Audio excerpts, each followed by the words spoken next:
கர்த்தருக்குள் பிரியமானவர்களே, மே 11 Elon G white அம்மையார் அவர்களுடைய மாரநாதா புத்தகம், பக்கம் 261.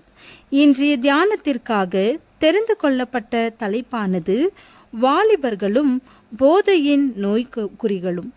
வசனம் பிரசங்கி 11வது அதிகாரம் 9வது வசனம்.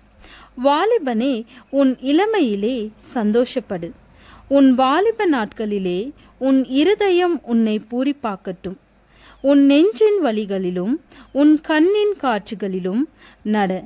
ஆனாலும் இவை எல்லாவற்றின் நிமித்தமும் தேவன் உன்னை நியாயத்திலே கொண்டு வந்து நிறுத்துவார் என்று அறி. சாத்தானே இந்த அண்ட சராசரத்தின் முதல் கலகக்காரன். பரலோகத்தினின்று அவன் வெளியேறப்பட்ட நாளிலிருந்து மானிட குடும்பத்தின் ஒவ்வொரு அங்கத்தினரையும் தன்னை போல் மாற்றத்தக்கதாக பழைய கொள்கைகளை கைவிடும்படி செய்ய வேண்டுமென்று தேடி அலைகிறான்.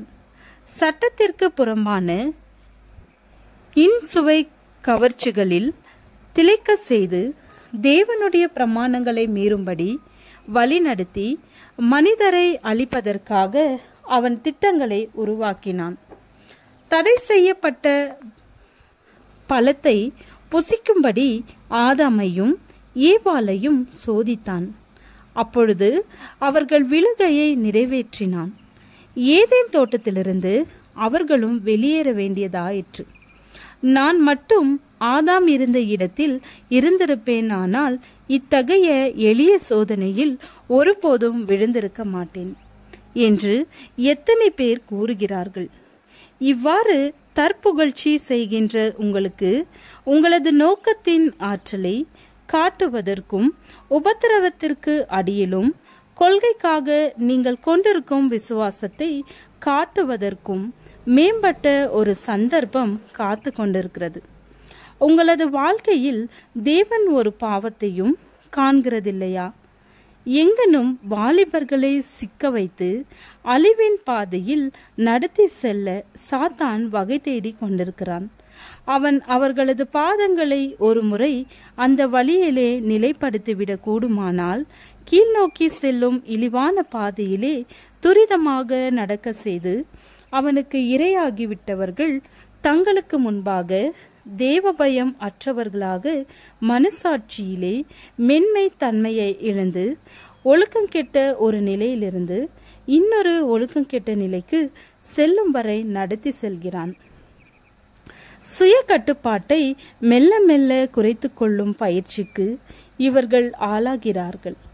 மேலும் மது, சாராயம், புகையிலை மற்றும் அபின் ஆகிய போதைகளுக்கு அடிமைகளாகி ஒரு இழிநிலையினான கட்டத்தினின்று இன்னொரு இழிநிலைக்கு செல்கிறார்கள்.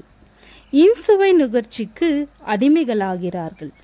முன்பு மதித்த ஆலோசனையை இப்பொழுது இகழ்ச்சி செய்ய கற்றுக்கொண்டு விட்டார்கள். வீராப்புமிக்க தோற்றத்தை காட்டியவர்களாக விடுதலையை குறித்து பேசி பெருமை பாராட்டுகிறார்கள். ஆனால் அவர்களே சீர்கேடான நிலைக்கு சேவகர்களாக இருக்கிறார்கள்.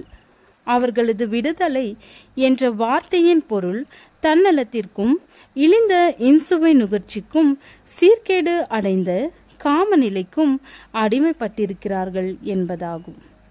சாத்தான் மானிட இனம் அனைத்தையுமே தனது குடிமக்களாக வைத்து கொள்ள வேண்டும் என்று தீர்மானித்திருக்கிறான். ஆனால் சத்ருவிடமிருந்து மனிதன் மீட்கப்பட வேண்டும் என்றும் விழுந்து போன மானிட இனம் தேவனுடைய ஒழுக்கத்தின் சாயலை பெற்று கொள்ள வேண்டும் என்றும் அளவற்ற கிரயத்தை கிறிஸ்து செலுத்தி இருக்கிறார். விழுந்து போன மனிதர் கிறிஸ்துவின் மூலமாக பிதாவிடம் செல்லும் உரிமையை பெற்றுக்கொள்ளவும் சிலுவையில் அடிக்கப்பட்டு உயிர்த்தெழுந்த இரட்சகரின் புண்ணியங்களின் மூலமாக வெற்றியாளர்களாவதற்கு பலனடையும்படியாகவும் கிருபையை பெற்றுக்கொள்ளலாம். ஜெபம். கிருபையுள்ள ஆண்டவரே, எந்த நிலைமையில் இருந்தாலும் மனரம்யமாயிருக்க கற்றுக்கொள்ள எங்களுக்கு கிருபை அருளும். ஆமேன்.